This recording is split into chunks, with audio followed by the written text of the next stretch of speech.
welcome to this edition of Drum Talk and The Secret Place.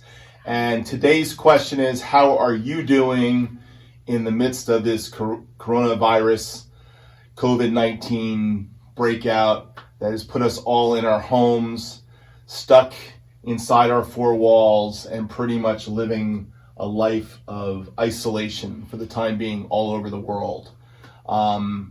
So the question is, how are you doing today? This is a joint effort. My wife has a inspirational channel called In the Secret Place with Bennett. You know her as Mrs. Hammer. You know me as the guy who does a lot of drum covers and seems to have plenty of time to do drum covers. And that is one of the things that I'm trying to do right now, is spend my time productively doing something. So what are you doing in the midst of this time? Some of my good friends, I've seen Beats by Jay and Jeff Holden are running live streams. I wish I knew how to do a live stream. I would try it sometime, but I haven't done it yet. But really, it's a time right now to kind of figure out where we're at and what we're doing and what's keeping us going each day. So I wanted to share a little bit with my wife and let my wife share a little bit with you, and share this time together and ask the big question, how are you dealing with it and what are you doing to get through it? So, Mrs. Hammer.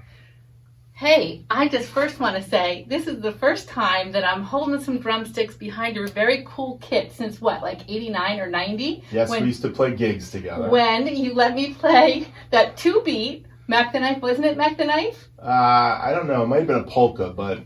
All I know is all I could handle for the whole song was the 2-beat. Yeah, but that was because I needed to take care of some business. I know you did, but it was fun and scary all the time, and it's fun to be back behind here and be with your drum community. I just want to say, hey guys and gals, I just want to give you high props. You guys, as I've been watching over the years and listening and reading the comments on Earl's Drum Talk, you guys are really rad. You are a community. And some of you who have been around here longer than others, I just think you're tops. You know how to affirm one another. You know how to build one another up and not break one another down. And I've always said this about drummers. I mean, we've had other drum talks together before too, where we've talked about like this kind of solidarity that drummers have together, where you don't see it as much with guitar players, or keyboard players. But you see it with drummers. But you guys are a good example of that. And I just want to say, hey, and keep it going. It takes all you guys coming together, talking and sharing your stuff. I'm so glad that you do. Yeah. So what do you have to share today for your community and my community? Something, an encouraging word about this virus and how you're dealing with it. Yeah. Well, sure. There's so much to say, but we want to keep it down to just a couple of minutes of your attention, your precious attention. I would say there's so much that everyone's dealing with, from loss of work to loss of feeling of purpose to fear and loneliness and helplessness. I just want to rest on helplessness for the moment. Sometimes I feel helpless, like when I hear about, for instance, so many of my students losing their jobs in the restaurants. They piece their life together, pay their rent through their tips. Right. Yeah. And a lot of musicians do too. It's that's the way musicians make a living. Yeah, you're out there gigging. Gigs. Right, and people aren't paying for gigs if restaurants are open and clubs aren't open. So I feel it. Tours aren't happening. Yes. You can't get together, can't get close to one another. Oh my gosh. They're being told stay away from one another. Exactly. So this social distancing is affecting all of us in numerous ways, in many layers. One of the things I think we could do is, first of all, remember that social distancing doesn't mean no relationshiping. I call it relationshiping. Whatever way you can, find a way to keep your relationship connections strong.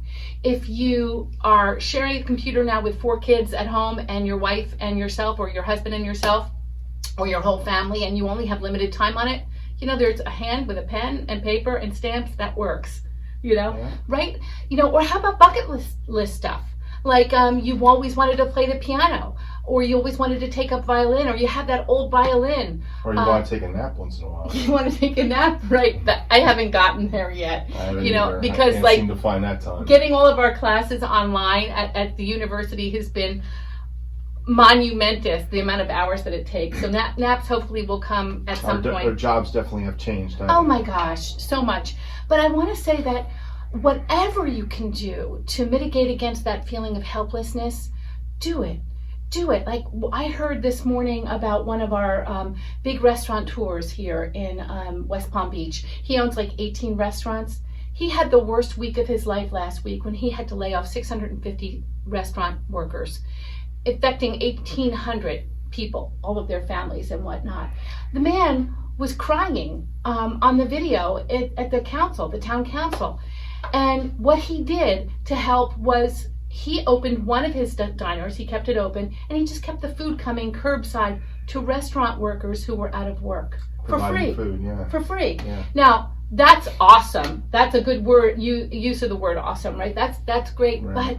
But we can't all do that. No. But what can we do? Like, I love what you're doing. You're keeping the music going that inspires people, that teaches people, that gives your community a sense of solidarity. And so, but what can you do? There's always something you can do.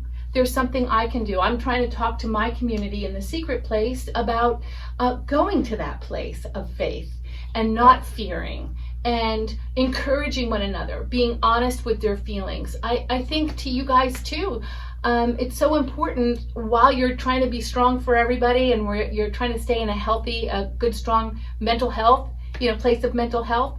One of the best things you can do is just being honest with your feelings. Yeah. I think that's really important part. That's something you and I have been dealing with ourselves, with our loss. And you guys all know about the things I've gone through with my son. My wife went through it too. It's our son. So one of the things that I've really come to understand in the last couple weeks is that everybody's feeling pain. Everybody's feeling loss, either loss of job, loss of the life they knew, the freedom we've known. And in dealing with that loss, big part of it is talking about it. So you have to talk it out, and you have to spend time with people to talk it out who'll listen. And you also have to find creative outlets to kind of deal with it. And as you guys all know, I've said this many times to you in the drum community, that if I wasn't playing music, then I wouldn't be who I am. And it really I had to get back on the saddle and start playing and playing more. And I think that's been a healing to me, is to play. Yeah. So this is a time now where we're stuck in a house or stuck in our apartment or whatever. If nothing else, pull out your practice pad or do something to create. I'm watching a lot of famous artists just getting on Facebook and singing, and playing, and I apparently was on it this week too. I mean, some guy found my drums only drum cover of 50 Ways to Leave Your Lover, and he decided he was going to do a Paul Simon song out on Facebook Live, and he used my drum track. That's cool. And he sent me a little note, say, hey, I used your drum track. But there's a lot of people out there doing it, from Paul Simon to Ben Folds is doing it. There's a ton of these guys. Daryl Hall's doing it. There's a lot of people that are out there playing music for free to the community, trying to encourage us. So I think that's what the drum cover community does every day of the week. We try to encourage one another. I keep putting on stuff on Instagram or on YouTube, and I think the encouragement is to get the conversation going. So today I really wanted to ask you, how are you dealing with it? Leave a comment in the comment section. Tell us how you're dealing with it. We'll try to interact with you on it a little bit. This is going to be on both channels, on Steph's Secret Place channel and on my channel this week. And hopefully we'll start some conversations and keep the encouragement going. Did you want to say one last thing to the group? I did. So when the parade of terribles comes rushing down the lane of your mind, just stop catastrophizing. Just lasso those thoughts. Catastrophizing. And bring them down to your feet. Don't let the thoughts of angst and fear and worry master you. I love what you said about embodiment, like do something. Right. There's stuff we can do. We talked about being honest with ourselves, honest with each other, talk it out, honest with God. Right. Honesty times 3. And I guess just in a nutshell, I just wanted to say, I love you, Earl. I love you too, but we're not social distancing. We're not social distancing. I don't like your hat, but I know you wear it for them because they like it. That's okay. I've heard. I wear it because it's Matt's hat. I know, but they like it. But now you really of course I have to love the hat. It was Matt's hat, but not my favorite thing on you, but I love you. I love you too. Thanks for letting me chat with your community. Thanks, guys and gals, for listening. Thanks, everybody. Stay safe. Stay safe. Bye-bye.